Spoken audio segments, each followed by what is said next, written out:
got a story. Thank you.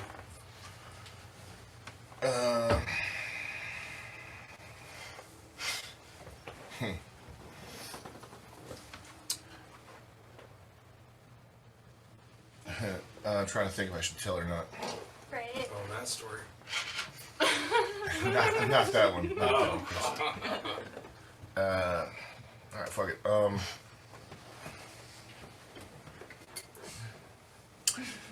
When I was a kid, feel free to laugh, by the way. Okay. I had a stepfather. Okay. The name Ernie is a pretty funny name for a child abuser. How do you spell it? E-R-N-I-E. How do you think you spell it? I Why does it somehow even thought matter? there was a U. Why does it even matter? I'm staring into black saucers here.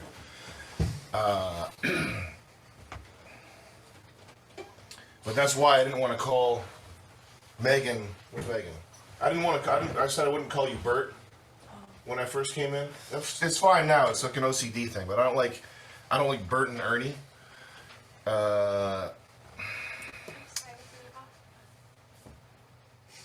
And when I had a therapist as a teenager, when I talked to this therapist, I went into the details of it, and I wouldn't call him Ernie. I would call him Ernest.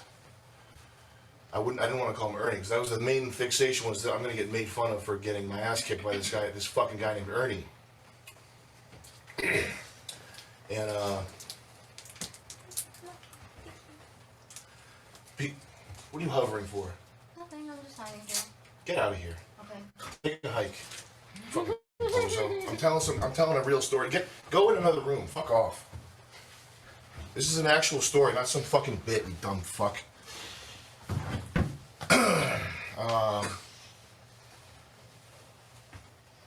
not gonna. No, You're good. You're good. I'm sorry. She's gone. She's gone. Robot.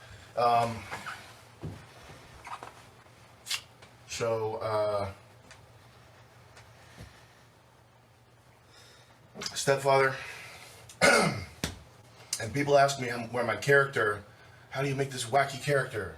Oh, you're this wacky guy.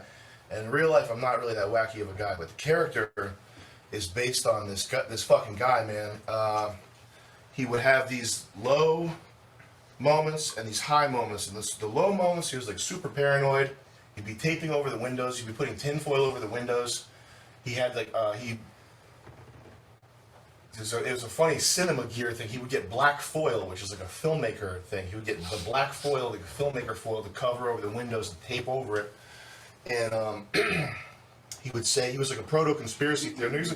He was a conspiracy theorist. He was an actual conspiracy theorist. But this was before QAnon. This was before like cool conspiracy theories. So he would just say like, they know about JFK. Like, it was just like boomer shit. They know all about JFK. Like fucking boomer shit. And that's his lows. He'd be paranoid, and then his highs. He'd be paranoid, and then his highs. He would be like, I'm the god on the mountaintop. I've invented the hydrogen car. It was still paranoid, but it was like, I'm the one. I'm the top of the. So anyway, those lows and highs. That's where I sort of based this character that I do on. And then the middle part was when I would get my ass kicked. He would. The thing he would do, he would sit me in a chair, and he would shine a halogen light, an incandescent light, in my face. Yeah.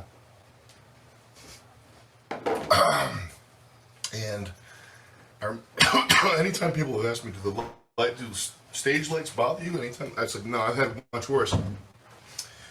He would shine this hot egg frying lamp in my face, and he had guns everywhere. He had guns everywhere. One of his guns that he had, it's not 70s period correct, but it was a Ruger P95, and it was an all black gun. And it's a 9mm, and I remember that because he would say, when I kill the cops, I'm going to take their bullets to kill their brothers. He was going to take the ammunition off the police, which is funny because he ultimately died from heart disease. He didn't go out shooting, but he was ready to go out shooting. and he would sit me down. He would tap me in the head with this thing. He wouldn't tap me in the head. He would hit me in the head. It's like a 3 or 4 pound piece of metal. So he'd be hitting me in the head like this. What are you gonna do, tough guy? What are you gonna do, huh? And my head would lump up, and we would go at it for 45 minutes.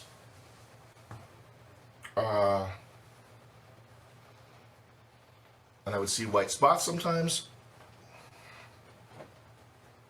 And my mom would ask what we did, and he'd say, "We were playing a game. We were playing a game. We were just playing a game." And this is why I have no problem like making fun of my mom publicly, because my mom would go, "Oh, that's nice." The end. That's it. That's what that was. Like What a nothing happened. bitch. Like nothing happened. Oh, bitch. Sorry that You happened, didn't man. deserve to be hit in the head like that. Well, anyway, he would tell me that it was loaded, and sometimes there would be bullets in it, and you could tell from the weight, or at least when I was like 12 and 13, I would imagine I could tell from the weight of the gun whether or not it was loaded. And the one time he had it loaded up, and he said, "Today I'm going to do it." What do you think that means? You did it?